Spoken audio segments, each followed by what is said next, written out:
love Alabama. He's from Alabama too, you guys, born and raised. Lived here all my life. Don't need proof for that. But no, you really, that out of this whole conversation, I've heard I love Alabama. Oh, if you don't say anything else, I heard I love Alabama. I appreciate you saying that, because home is Alabama, and all of the incredible opportunities that people have here, the people that are here, and it's everywhere from the farms to all the civil rights scenes that we have in this state, all of the civil rights sites that I just love because I love history. And to know that it is part of where you have been, where you've hopefully moved from, and where you can progress to. Hey, thank God for another day. Hey, I know we could be another way. Hey, pray. Thank God for another day. Hey, I know we could be another way.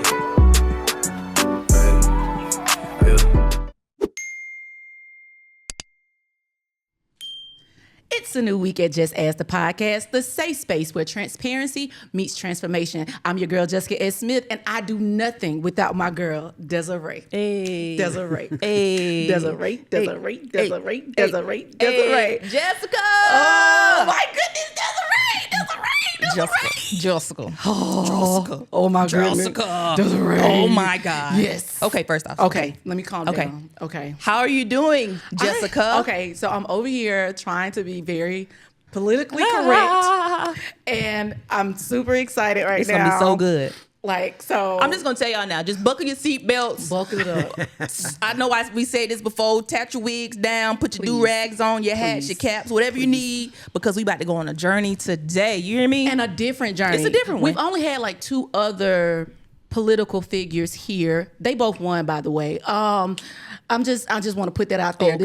This is a winning platform, so we only have winners on here. Winners. All pointed Winners. But no, I'm really super excited, Desiree, it's gonna be so because good. he already came in just governing and stuff. Yeah. So I think it's just in him. It's just, It's just in him. only right. But how you feeling? Tell the people how you feeling. No, I'm good. I've been excited for this day, for this opportunity. I love that we get to capture and tell stories. Yeah. You know what I'm saying?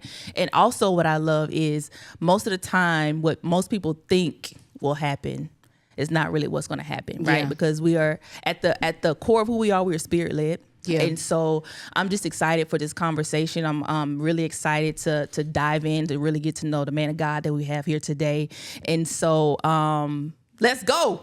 Let's go. Listen, you guys, you already see it in the title. I'm super excited and honored to have, hopefully, you make this happen. We got to make this happen, all right? I'm going to go ahead and say I have next to me our next governor of the state of Alabama, Senator Doug Jones.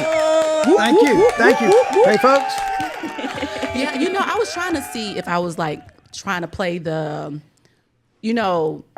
bias, or what do you call it? Give a healthy version of my idea of saying that. But I just want to go ahead and say that's my next governor of state of Alabama. Appreciate that. Like, I just want to go ahead and be bold. We got to make it happen. And say that it ain't going to just happen. We got to work. We got to work on those words. How you feeling, Doug? I feel good. Look, I really feel good. If y'all folks out there, I hope everybody that's watching this voted on May 19th in the primary. There's a couple of runoffs coming up this coming Tuesday. Yeah. But I feel really good. I'm telling you, the excitement that we saw going into that primary, and then after you saw the votes and the number of votes that we got, for my candidacy, plus the number of people that just turned out. There is an excitement out there that I haven't seen in this state since toward the end of my race in 2017 when we won that Senate race. Yeah, it's really extraordinary. So it's. I think people are ready for a change. You right about that. Okay, because we're sick and tired of being sick and tired. But I'm glad you brought up the preliminary race because I think there was some confusion on that. And by the way, I love anybody that quotes Fannie Lou Hamer. Okay, I love anybody that quotes Fannie Lou Hamer. This is why we're friends. He's really trying to come to the cookout. No, he's trying to come out to the cookout. We can go out there and barbecue if you want to. Okay? All right, I'm there. But no, like we really are, right? And so I think there was some confusion with the numbers of the preliminary, right? So even with I don't consider myself very political, right? So looking at it versus your candidate, your opponent, it looked like more Republicans came out to vote. And it's like, okay, we just look on those numbers, it looks like he wins, and it felt like a defeating moment. How are you able to pull so much positivity out of that? Because we got to look at history. Okay. And the history has been, and this, I mean, look, in primaries, remember that we are an open primary state. We don't register by political party where you register ahead of time and you go vote in that political primary. You walk up to the polling place and they ask you which ballot you want, Republican or Democrat. And then you tell them, and then they give that ballot to you. So that's an open primary. And so now for a long time, there have been more Republican ballots given out across the state and cast than Democratic ballots. But if you look at the extraordinary increase in the number of Democratic ballots that came out this time, I mean, Democrats literally doubled the number of ballots that were cast from just 4 years ago. Now, I want to put that into context. There wasn't that many races in this state that were Democratic. There were only 4 statewide races: mine, the lieutenant governor, the Senate race, and the PSC race. That's the only 4. A few local races across the state in various places. But unlike the and in those races, there was not a lot of money spent. Okay. You didn't see any Democrats on TV. Right. Maybe local cable or something for a local race. I didn't put any money in television. Nobody else put any money. Had some on radio, but not much. Right. And you contrast that and compare it with the Republican side, okay, where you had a ton of contested races, more particularly at the top of the ticket between the lieutenant governor, the AG, the Senate race, the PSC race, the Secretary of State, all of those races. Auditor was even contested. Right. There was probably $12-15 million spent on TV, on digital ads, on radio, on billboards. But yet the number of Republican votes that were cast was down by 25%. That's a big number for Republicans when they are that hotly contested. When no contest on the Democratic side virtually, and we double those. So folks have to remember that is not the be-all to end-all from a primary, but it can foreshadow things to come. Right. I'll give you a good example. In the primary in which I won the Senate race in 2017, there were a lot more Republicans that turned out to vote in their primary than in my race, in my primary race in August of 2017. But yet we won that race. And that's because the excitement. Remember, part of the thing is for us is getting our vote out in historic numbers and trying to go into these counties and just narrow the gap. I'm not going to win a lot of these rural counties, but the goal is not necessarily to win it. It's to get our vote out, to win big where we can, and then narrow the gap. So let me ask you why you're not going to win the royal areas. It's just that they're more conservative. Rural. I say royal now. Those areas are just more conservative. They've also been very, very conditioned to vote Republican at this time. And so and we have straight ticket voting in Alabama still, where you check one box, and that hurts us in those areas. So we're not expecting to win a lot of those rural areas. There's no question, but we're going to do well in those areas, and because we're going to them, and we're going to be talking to people. We're going to talk about why they're losing their hospitals in these rural areas. We're going to be talking about the farmers in those areas and why they're losing markets and how much it's costing them today with diesel fuel and fertilizer. And so our goal is to, as I said, to narrow that gap, to win as many as we can, so that when we get the historic turnout, when we get the turnout that we need in a Jefferson County or another place, if we've narrowed the gap in the other places, then we win this race easy. And I think we can do that. There are voters out there that have voted for Doug Jones before that we're going to go after to try to get back out to vote. So I was really encouraged. Yeah. And people that follow elections around the country and in the state, they know that those numbers were so skewed in favor of Democrats that we all have a path of winning now that a lot of people had written us off. And I think that I was listening to you and Chad when y'all did y'all's interview with him. He's Not Wrong podcast, Right.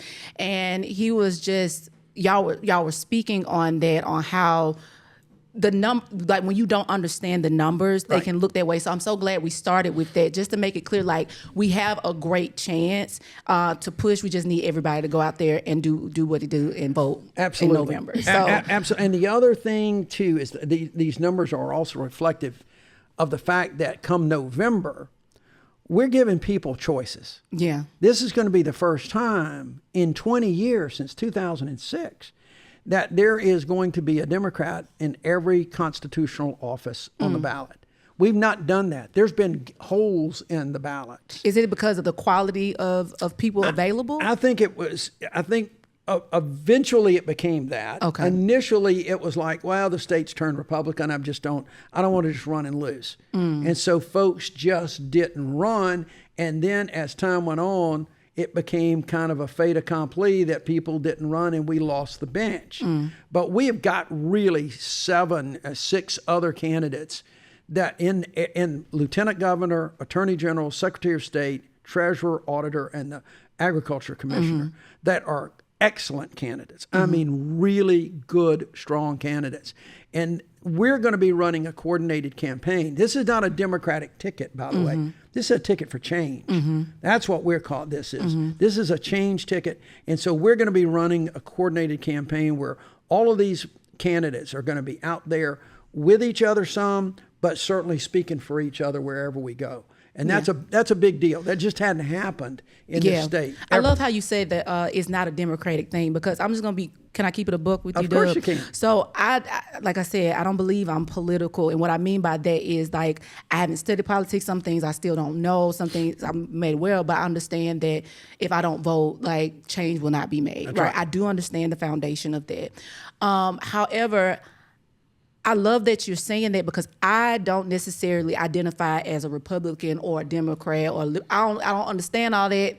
It gives me anxiety thinking about it. All right, I'm probably one of the I understand. No, I think it gives a lot of people some anxiety. What I appreciate about you, because I've heard you multiple times speak upon, is it building the table? Right.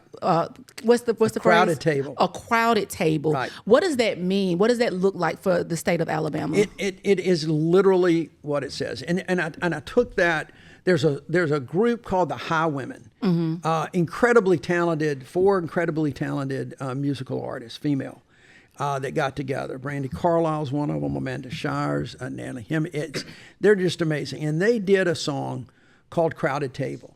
And the lyrics of that song are really the theme. I want a house with a crowded table where there's a place by the fire for everyone. We'll take on the world while we're young and able and come back together when the day is done. But the door's always open. Your picture's on my wall.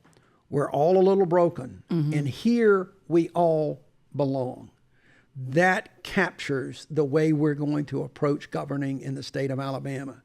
A house with a crowded table where there's a place for everyone. Everyone has a voice, not just the rich and the powerful, but everyone has a place and everyone has a voice. And if you look at what's going on the other side with the other candidates, whether it's Tommy Tuberville or whether it's the Attorney General candidates or any of the others on the other side, they are house divided. Yeah. They pit one side against the other, winners versus losers.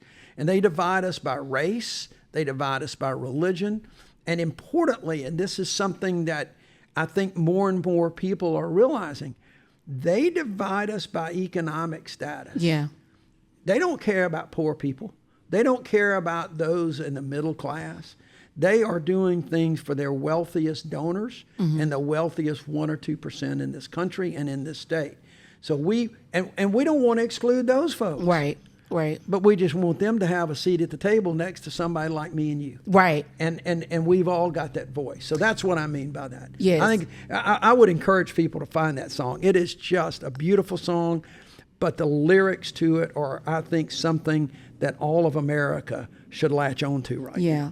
I like how fluent and consistent that your messaging is. Like everything I hear from you so far, even when I was doing my research to prepare for this moment, it's all of us. It's not a division. Right. That's right. This. But Alabama has been divided. One of the biggest things people know about Alabama as a brand is racism, right? You grew up in the Jim Crow era, right? Oh, you from Fairfield, right? I'm from Fairfield. From the West Side. That's right. Hey, You got me it. too. Me You too. got I it. saw you went to UA too. Yep. Roll That's Tide, right. baby. Roll Tide. So I can only ask this question because of the experience that we've had so far in Alabama. And there's a big concern with racial concern regarding like redlining and different opportunities, like economically, this ICE stuff going around. Like it's the minority communities are frustrated and they feel like they're not heard, which I also think that impacts them voting or not voting. What have you been able to do or construct while you've been in your political journey to combat those things that we fear as minorities? Well, first of all, you got to stand up and speak out. You got to do what my buddy, the late John Lewis, said. You got to just stand up and cause a little good trouble when folks don't expect it. And they've never often expected someone that looks like me coming from the Deep South to cause that kind of good trouble. So first of all, I remind folks a little bit. I mean, when I was the United States Attorney, I mean, I did grow up in the Jim Crow era, and I was 9 years old when three Klansmen bombed 16th Street Baptist Church, killed 4 girls, wounded another. It was just 13 years later, I sat in a courtroom as a law student and watched somebody, Bill Baxley, one of my heroes, prosecute Dynamite Bob Chambliss for the murder of Denise McNair in that bombing. And I saw the reaction of the community. I saw good lawyering. I saw so much that affected me as a law student. 24 years later, I am the United States Attorney for the Northern District of Alabama. And for your listeners, that is the Northern District of Alabama is the northern 31 counties in the state. It's really more than about half the population, even though we've got 3 districts.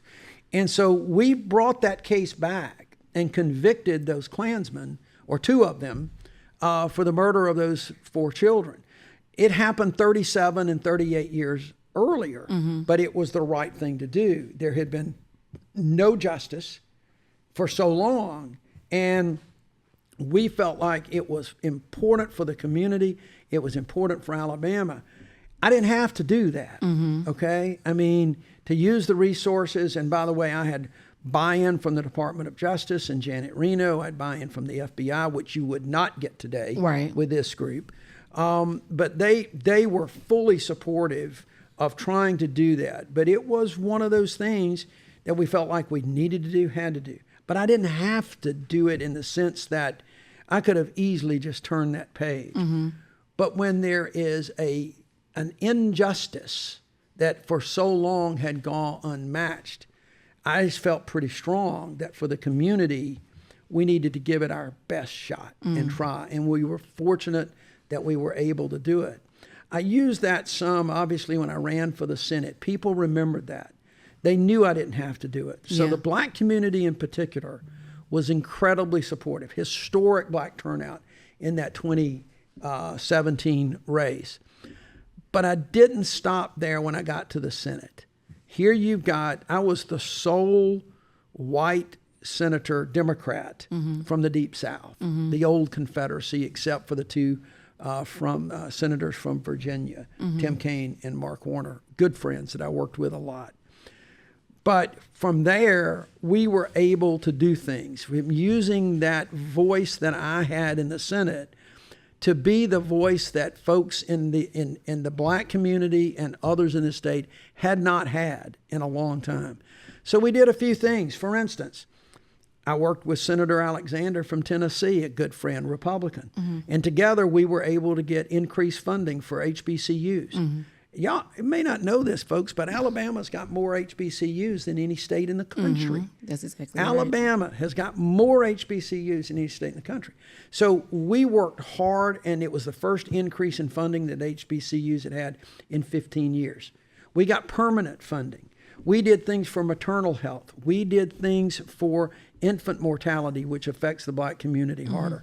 When I first got to the Senate, I went through the Black Belt and some of the counties down there, and I could not believe what I was seeing with regard to the sewer sanitation and problems that folks were having. Straight piping, sewage into the woods, septic tanks that were bubbling up and children playing all around. So Terry Sewell and I worked to get a lot of money, millions of dollars, to start working in that area, because the state of Alabama has had money in the past, but they didn't care about those areas. That money was all going to Huntsville and Birmingham and Mobile and different places. So we started moving money specifically into those areas. And so I developed that reputation, and was, by the way, a co-sponsor of the First Step Act, which was criminal justice reform, co-sponsor of the George Floyd Act. And I'm going to tell you, I was in the middle of a very difficult re-elect in 2020 when George Floyd was murdered. And, folks national people were saying, Doug, it's okay if you don't want to step out on this issue. You're in a tough re-elect in Alabama. We know Alabama's history. But that wasn't the right thing to do. So here you've got a white U.S. senator from Alabama going on the floor of the United States Senate and talking about Black Lives Matter, and we've got to do something. So it has been that voice. I've not always been able to be successful. You can't do that always in the United States Senate. But we had an incredible amount of success for being a freshman senator, but more importantly, people had a voice. And that's exactly what I'm going to do as governor.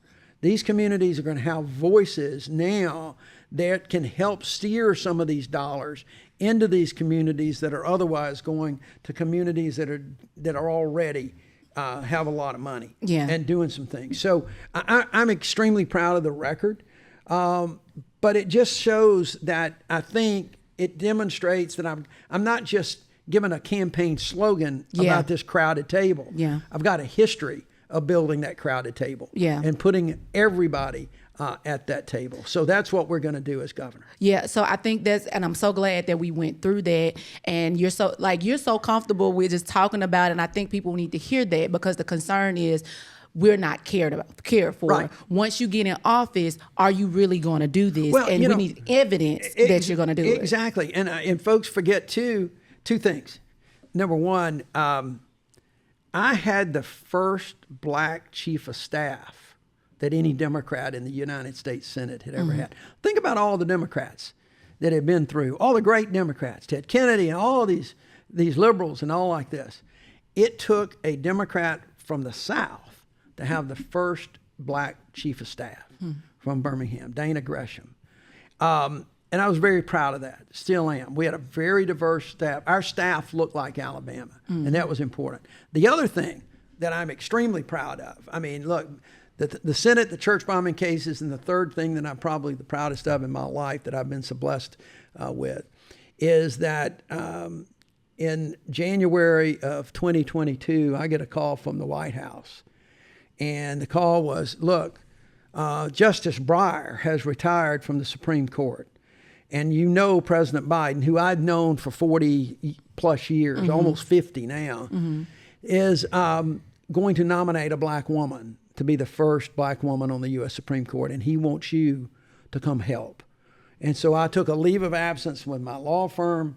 I went to the White House for a couple of months to help the president select and then shepherd through the confirmation, and got confirmation of the first black justice on the Supreme Court, Ketanji Brown Jackson. I'm still close to this day. And I'm telling you, that was one of the most consequential things I think I've ever done, because she is going to be there for a long time, and she is a force of nature. Yeah. And will have a dramatic impact on that court for years to come. So, again, being there to help with a voice. Yeah. And now the voice is incredibly strong. Yeah. I think it's important people to know that, though. Like, because if you're doing it behind the scenes, I believe that you have more tenacity and more push to do it as governor. And so I want to shift our conversation, but I want to invite people into our conversation right now, because I was on my TikTok, which you just joined not too long ago. I'm so proud of you, Doug. Doug got a TikTok. Got a TikTok. Yeah. But I don't do the dancing thing. But we're gonna talk about that. We're gonna talk about this. We're gonna talk about it. Okay. I'm not going to do the Dougie, okay? I just don't want to just saying. Okay. Doug, we're going to win. And when we win, that song has to be played. And that song can't be played and you not know or do the Dougie. That's got Desiree. Do you agree? I hope. I mean, we can't win Doug and not do the Well, we did play it the night we won on 2017. It did get played. Okay. Yeah. And I wasn't there though. It was played, and there was confetti coming down, and it was But great. Did you at least do your shoulders like this, Doug? I was holding my young granddaughter. Can you just bounce for 1 second? I was holding my granddaughter. So. Doug is like, no. We're going to talk off camera then, because I am adamant about this. We're going to Dougie, okay? So I did ask my TikTok, Facebook, Instagram friends if they had any questions for you. So I'm going to sprinkle some questions in during our conversation. I think you're doing that. This is a good one, okay? Let's start with education. Yep. Let's start with education. So this is from Tiffany Wilcox. She's beautiful _me on Instagram. She said, many educators felt disrespected by comments made by your opponent who questioned whether teachers could even read and write in inner city schools in Birmingham. As someone seeking to represent Alabamians, what specific policies would you support to recruit, retain, and respect teachers while improving outcomes for students? I know I don't live in Alabama anymore, but I grew up in the inner city and taught in the inner city. The kids are smart and the teachers are amazing with multiple degrees. Yeah. Well, and let me tell you that I'm so glad Tiffany asked that question, because it was stunning to me to hear that. And let's just be very honest. When he says inner city, he's talking about black teachers. I'm glad you're saying that. There's no question. There's no question about that. Look, this is just the old dog whistle type politics. He may as well take that whistle off because it's getting pretty blatant these days. But that's exactly what he's talking about. It's not the last time he's talked about inner city youth and others in a disparaging way. So I was appalled at that too.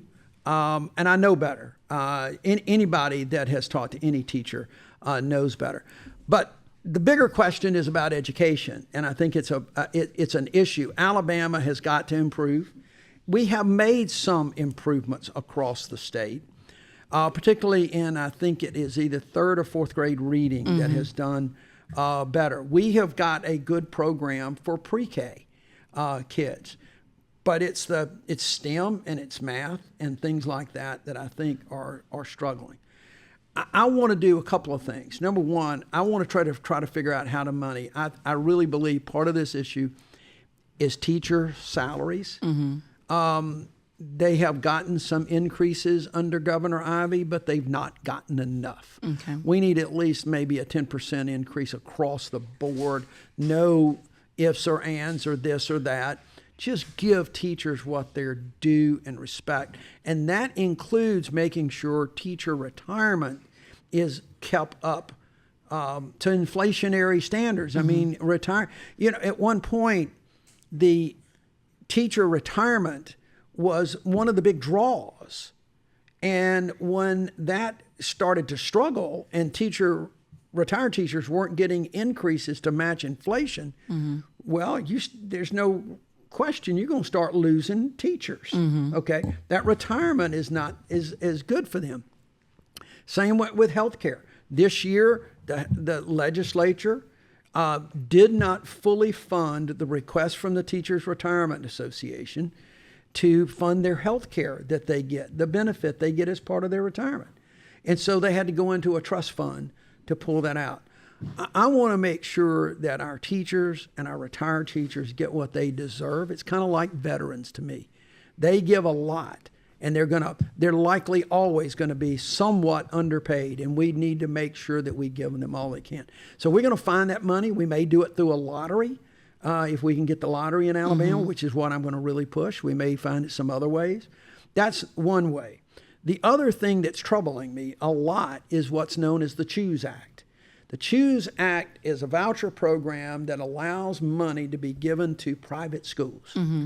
Those teachers are not public school teachers. They are good teachers. I don't question that, and I have nothing against private schools in general. Now, I had some problems with private schools that popped up all over the state just so that the white kids didn't have to go to school with black kids. Yeah. The segregation academies had problems with those. You named it well, Doug. Okay.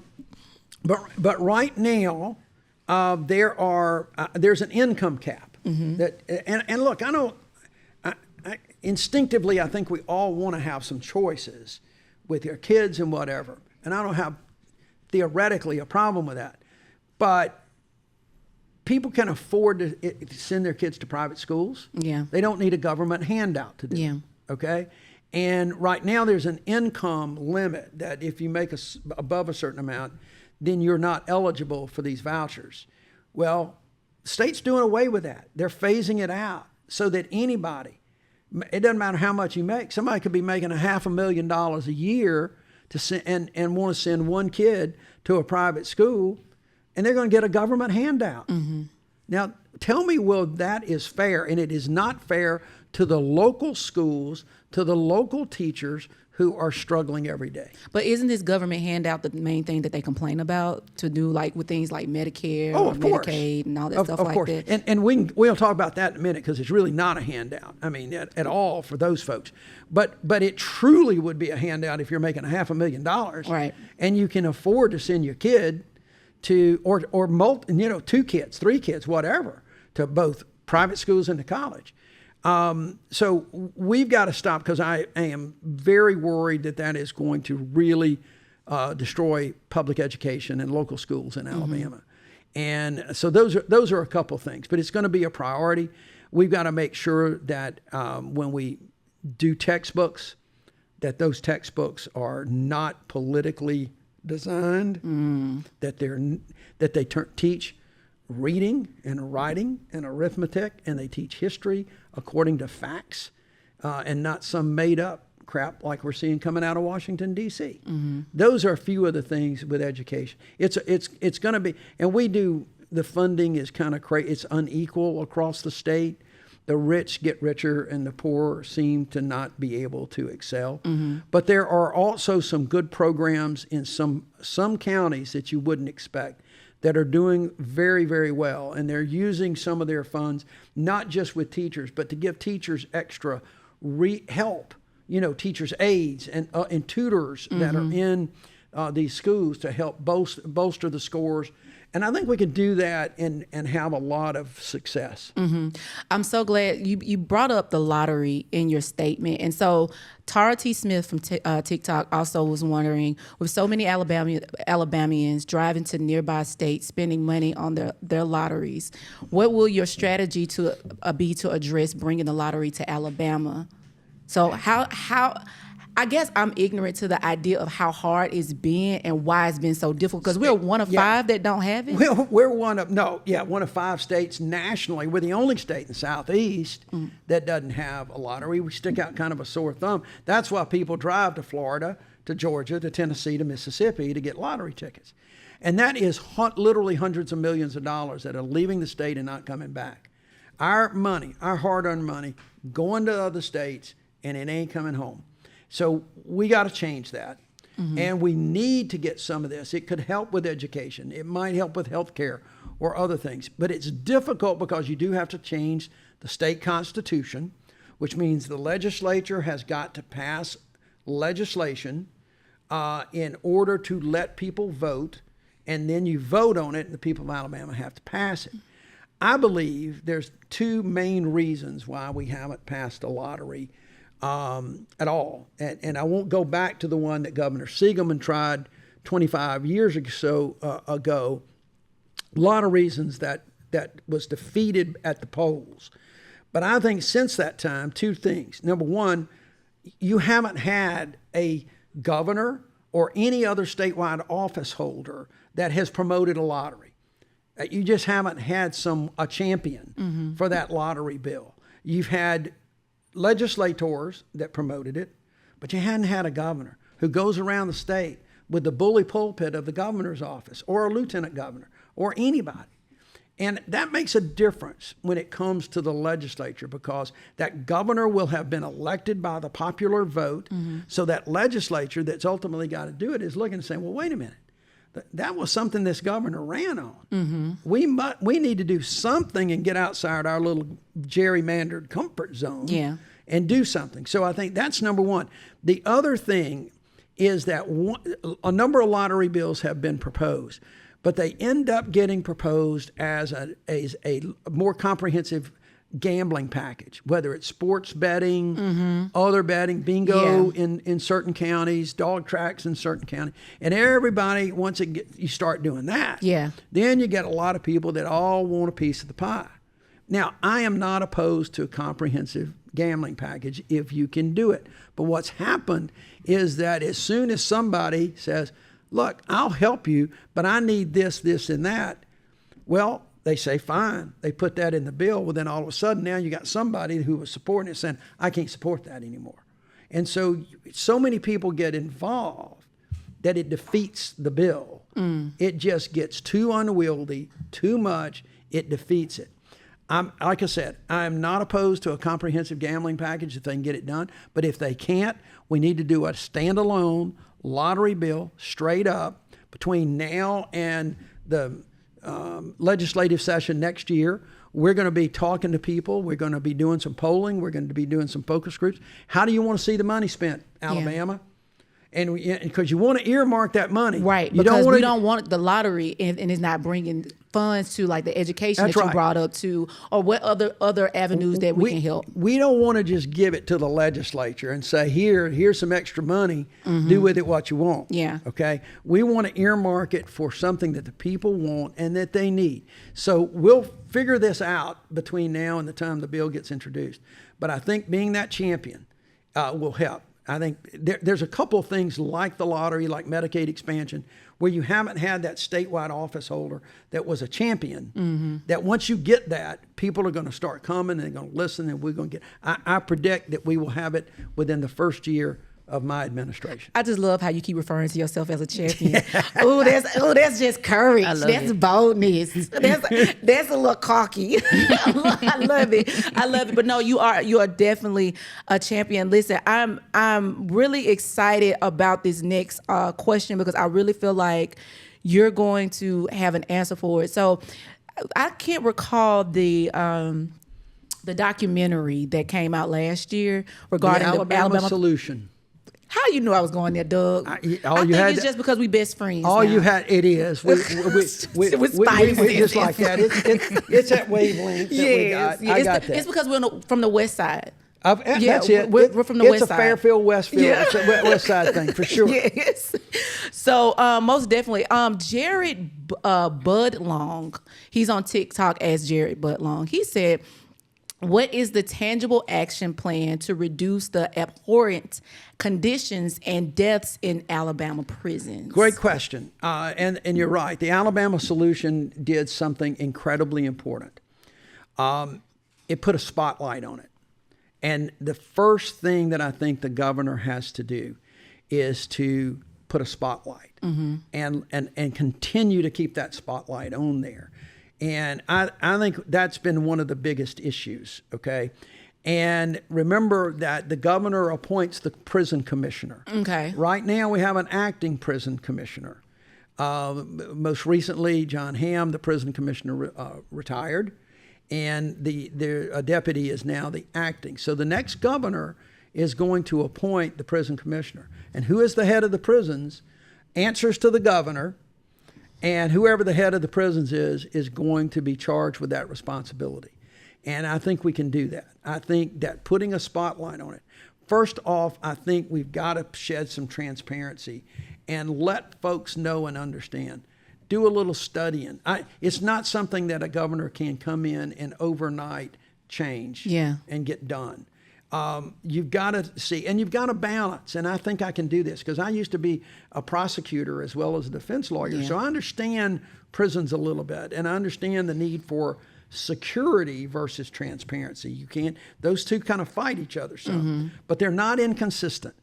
And I think that transparency and keeping people and having independent voices that look as part of the auditing process, as part of that transparency process, independent examinations, I think are going to be really important to see what we can do.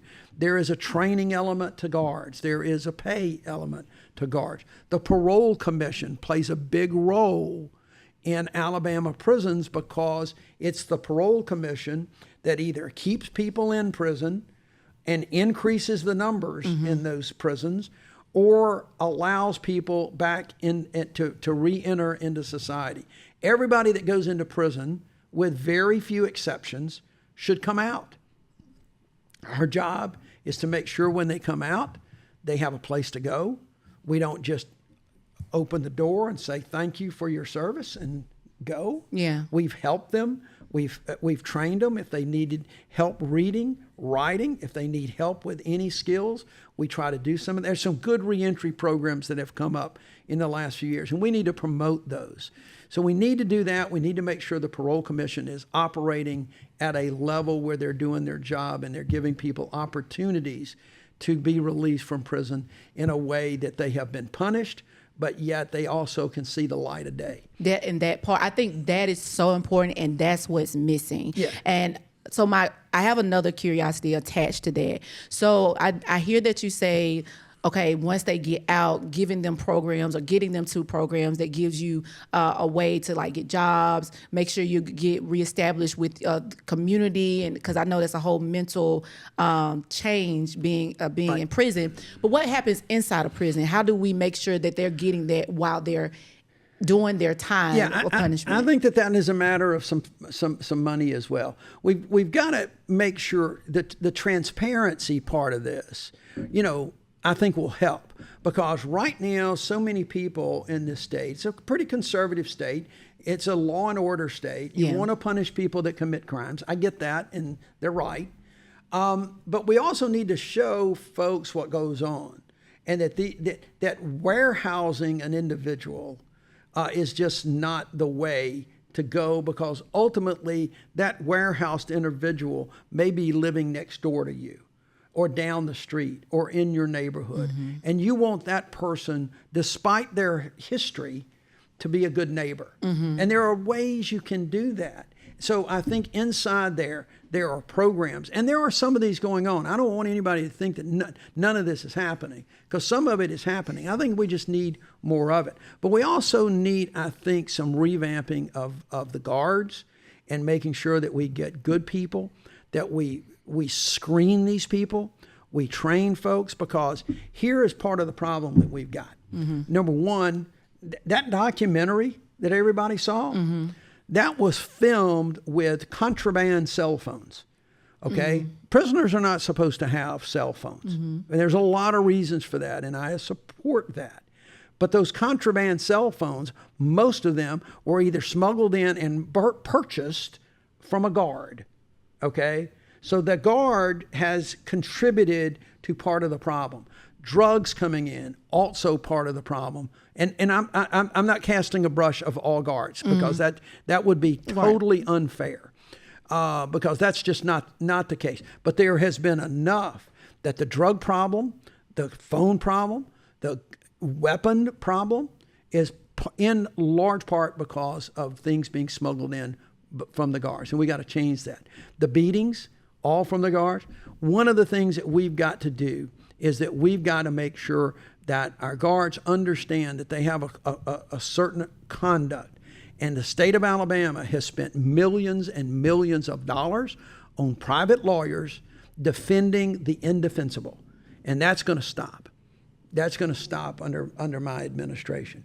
We're going to hold folks accountable. Again, transparency will help with that. The parole commission will help with that. And then we will go from there. And I'll tell you the other thing too. You cannot build your way out of this problem. We've already spending $1.2 or $3 billion on a new prison that was supposed to cost about $400 or $500 million. Okay, when it was first planned and first approved. Now that one prison's costing $1.2 or $1.3 billion. We need to figure out why it's costing so much more. Yeah. Again, transparency. Audit that. See what's going on. See if it's legitimate expenses. So be it. There's been some inflation, but I don't think there's been that kind of inflation. So there's a lot that can be done, but it all starts with the governor and the prisoner commission, and that's going to change come January. Listen, thank you so much for talking about this. There hasn't been a question yet that you've hesitated to ask, and I can tell you that's not normal for politicians in my mind. Like that's not normal. You are an irregular type of guy. You are unique, and I love that. So I'm curious. You've been in politics for a long time, and I wonder if there is something that you worked hard for that just keeps you up. Well, I would say keeps you up at night, that you say, hey, I would like to implement this as governor. Like, is there something that you haven't been able to do in your political candidacy? Yeah. I mean, I ran on this in 2017, but I knew that as a U.S. Senator, I couldn't do it. I think the number one priority for me, even above a lottery, which is a real high priority, is expanding Medicaid in this state. We're a very poor state. We're an unhealthy state. And we are losing hospitals in rural communities left and right. And when you lose hospitals, you lose an economy of those rural areas. And we got to connect the dots about that so that we can keep these rural communities vibrant. Because when they lose their hospital, they're going to lose an awful lot, and people will not stay, and they will lose population. Not to mention, employers won't come in. You get better health outcomes with Medicaid expansion. And the thing that's been frustrating about Medicaid expansion is that there are so many people in the state that want it, to see the need for it. But yet there has been no political will. It's just like the lottery. There's been no statewide champion for expanding Medicaid. And they listen to the politics about the money. And the other politics is the politics of race. And they listen to that a lot. And they say, oh, these are just those inner city or these folks who don't want to work, who they're drug addicts. And by the way, speaking of mental health, that's another big issue for the prison system. When we got out of that business, we decided rather than the state helping with mental health, we just put them in prison. That's also got to change. I will give Governor Ivey a little credit. She's done a better job. Her mental health commissioners the last few years are doing what they can with the resources they've got.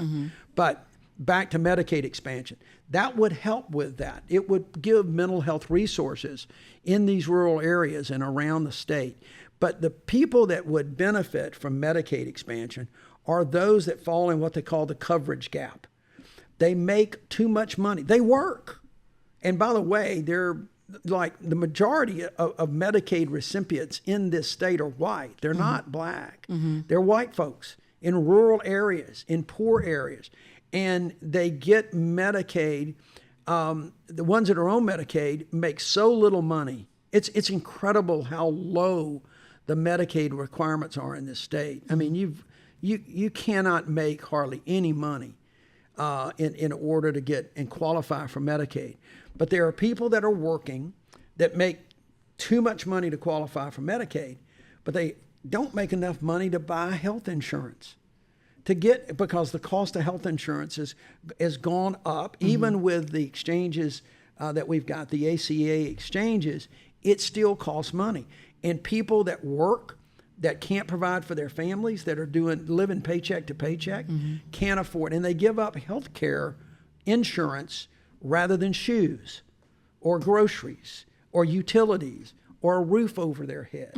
And so we've got to expand Medicaid so that those people then have the ability to get health care. And that helps them get to their jobs. It helps the local economies. So if there's one thing that I have been the most frustrated in public service over the years, and just as a citizen, it's the it's just the lack of the will of our legislature, our governor, since 2010 when that ACA was passed, to expand Medicaid to help the people of this state. And it would put a couple of 300,000 people with good health care. And when you put that kind of better health care outcomes for folks, it helps everybody. And it especially helps their local communities. So I want to dispel the myths about Medicaid. I want to make sure people connect the dots between their health and the health of the economy in their communities. And that's the other thing that we're going to get done. Because I do believe with a new governor that is a champion for Medicaid, it will get done. And we will see billions of dollars. Because here's the thing.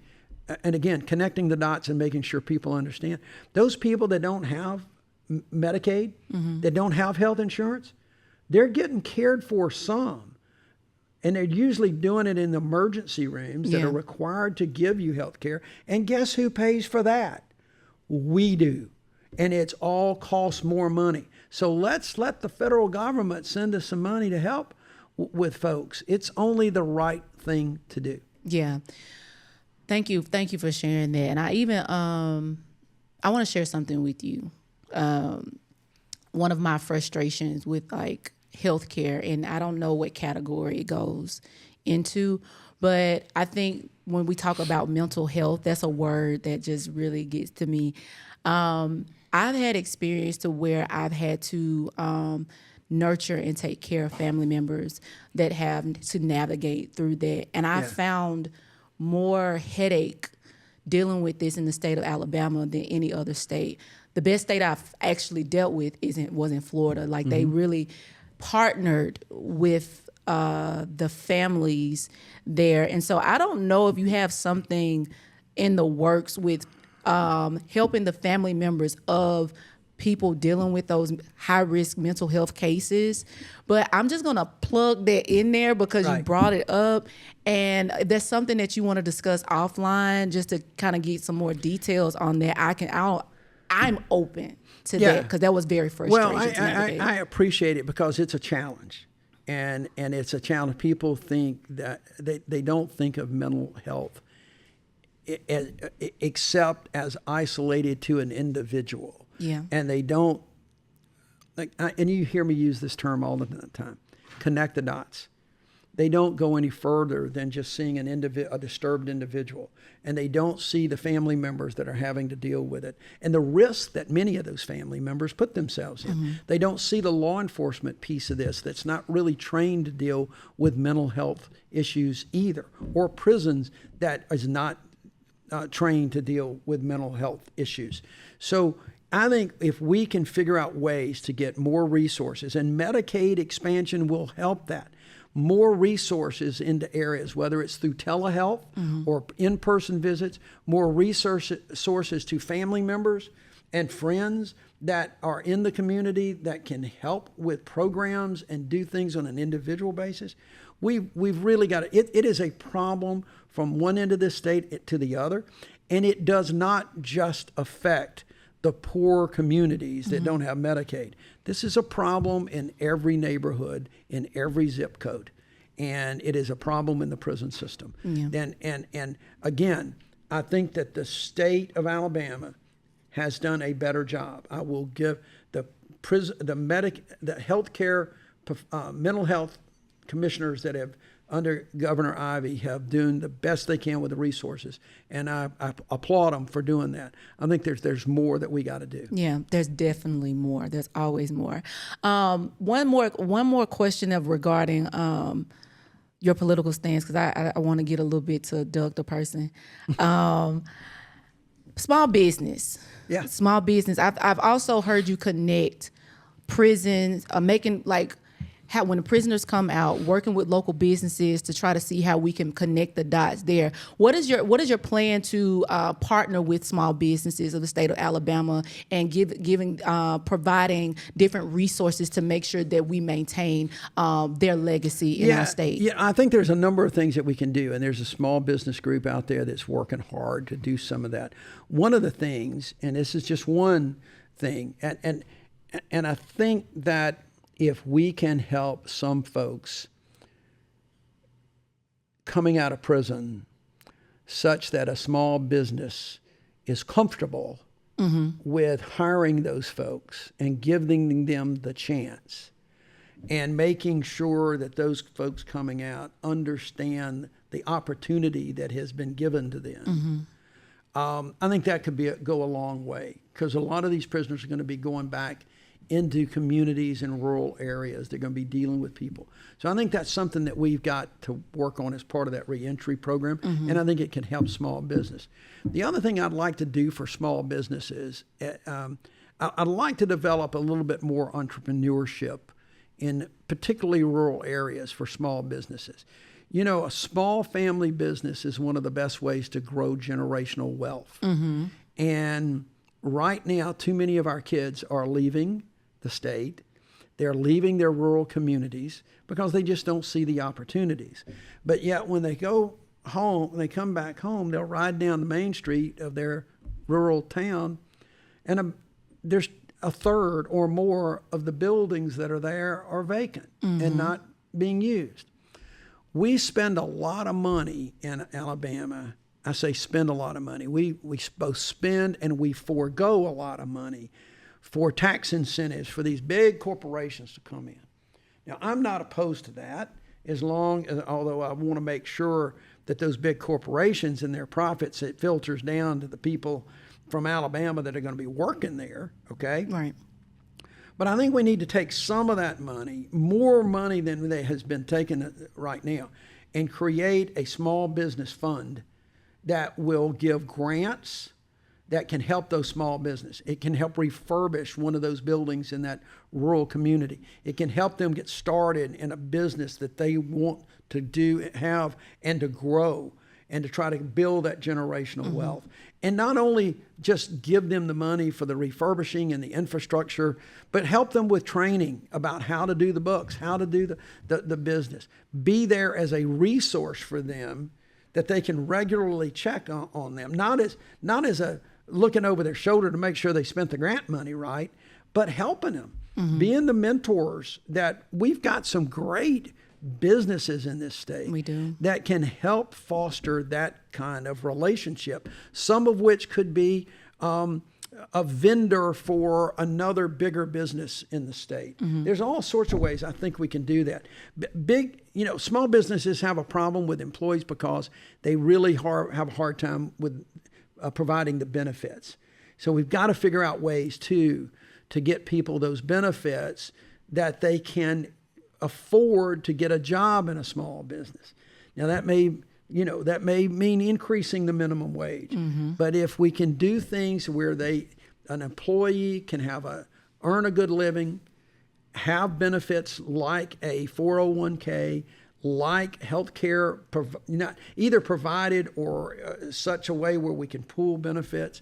Those are the kind of things that we have to look at long term, I think, for small. The small businesses are really what drives this economy. We've got some great big businesses, okay? And I love them, especially the car businesses. I'm a car guy, by the way. Okay. Fun fact. But it's the small businesses that are going to keep this state alive. Small businesses and farms for a long time. You've brought up farms like 3 or 4 times in this conversation, and I was going to end on that, but agriculture seems very important to you. Why is that? Because it's important to this state.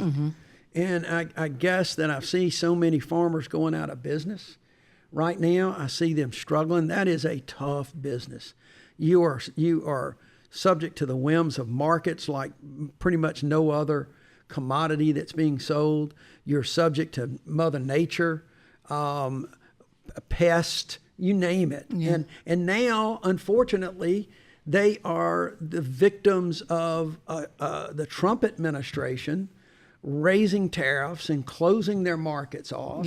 And now with the Strait of Hormuz closed because of the war in Iran, their diesel costs are through the roof, and their fertilizer costs. People forget that.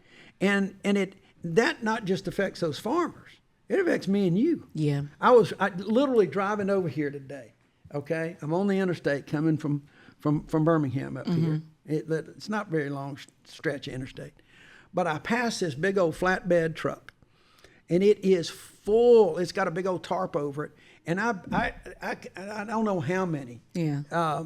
But there were these big bags of onions, okay, on a flatbed truck, an 18-wheeler, going to wherever they're going to distribute those onions. Mm-hmm. That's connecting the dots too.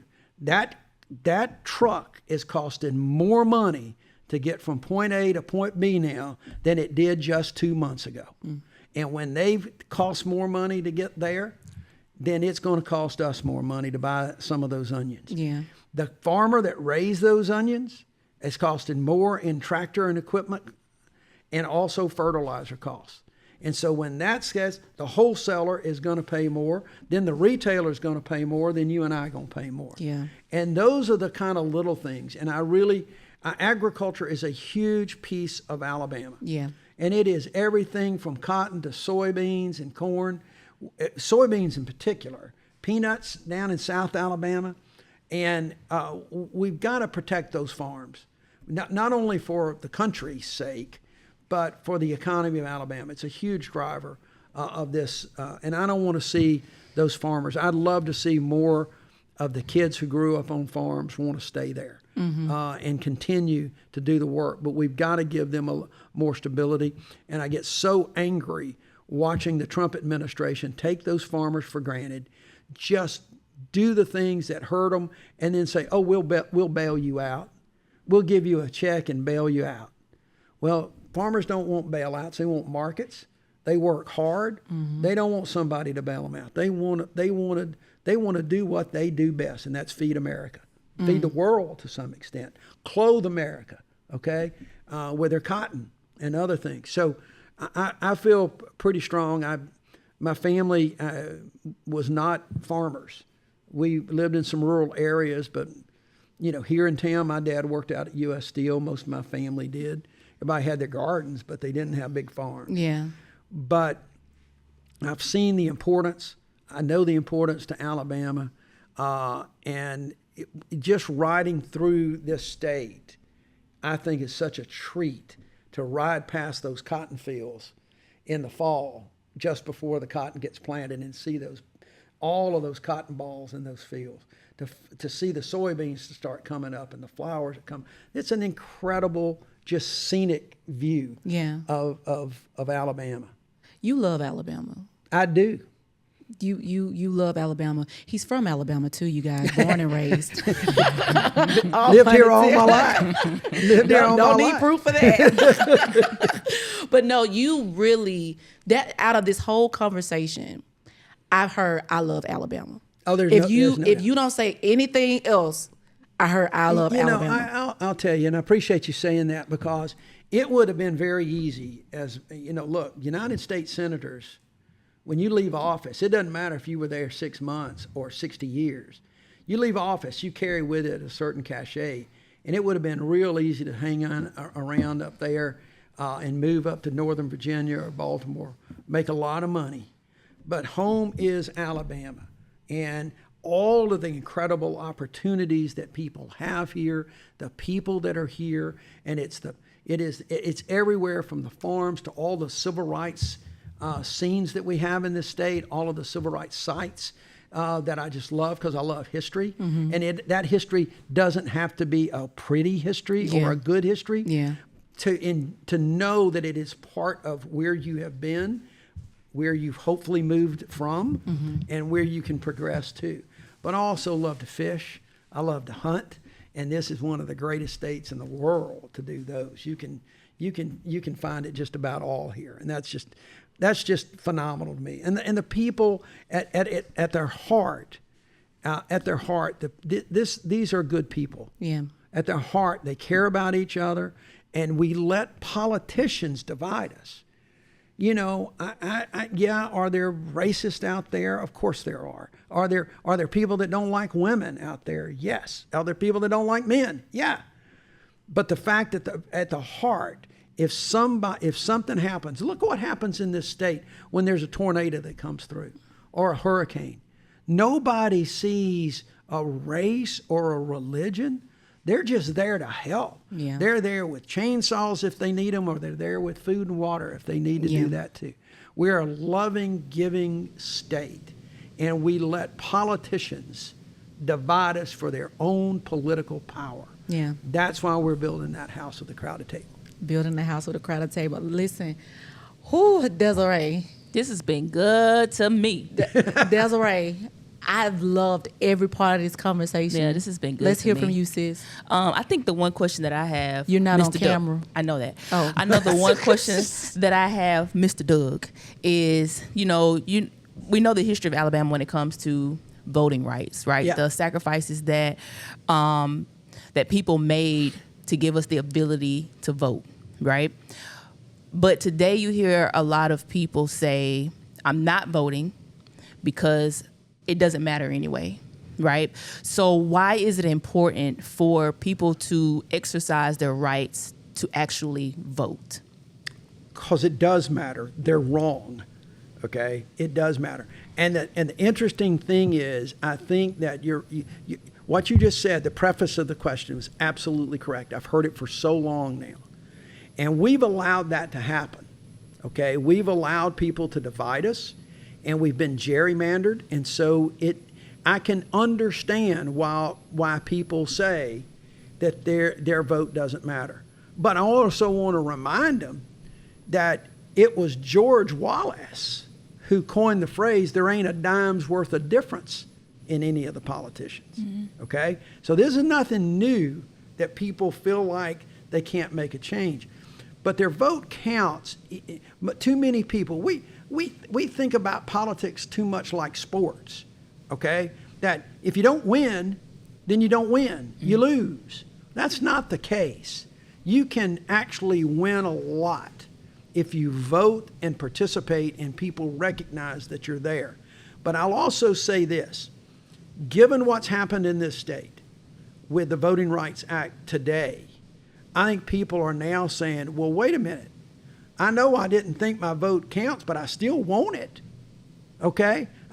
You're taking, it's my decision whether I vote or not yours, and not your decision that I shouldn't have adequate representation in the United States Congress. So people are now understanding what their vote means and counts. And I do think people got complacent.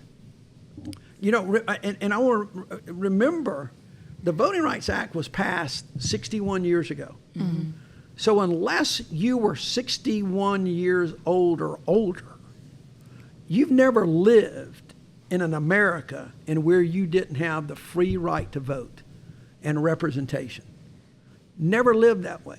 So if you're 50, 40, 30, you can understand sometimes why your vote might be taken for granted.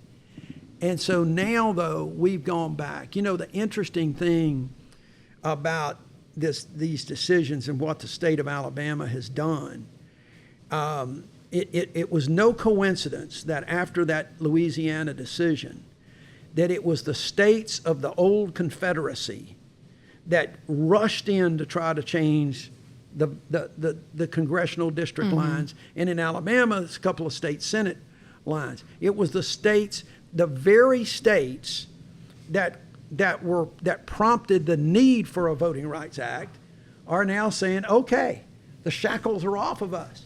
We can go back to our old ways. Now, the interesting part of that for me is that when I did that church bombing case, 20 years ago, 25 years ago now, we never got any threats or any real strong, horrible pushback. We didn't get that. And I was pleasantly surprised about that. But what we did get was a little light pushback from more conservatives and saying, hey, Doug, we don't want to go back. We don't need to see the fire hoses and dogs again. We don't need to, we're sorry that those girls died, but we've moved on. We've progressed as a state and as a society. And we don't need to go back. We just need to go forward. Where are those folks now? Because this governor and this legislature has thrown us back to the 1960s. Yeah. And I don't hear those same voices saying we don't want to go back, but they're out there. I truly believe from what we're seeing, it's not just the black community.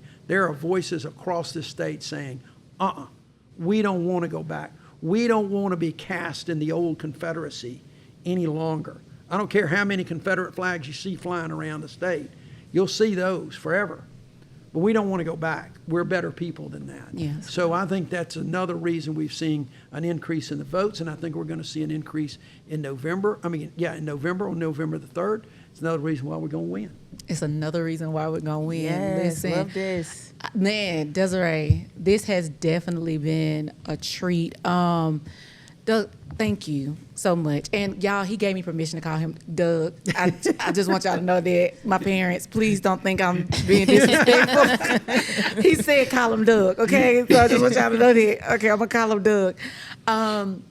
Thank you. My pleasure. Thank you so much. Thanks for having me. No, thank you for coming and being you. Thank you for answering our questions and our concerns. And I think there are going to be more questions, concerns come up, and I believe that you're going to answer them, and answer them with truth and transparency. And I think that's Alabama is in desperate need of a governor like you. Well, look, I appreciate that, and I would tell folks that when they hear some of this, I'm going to do my best.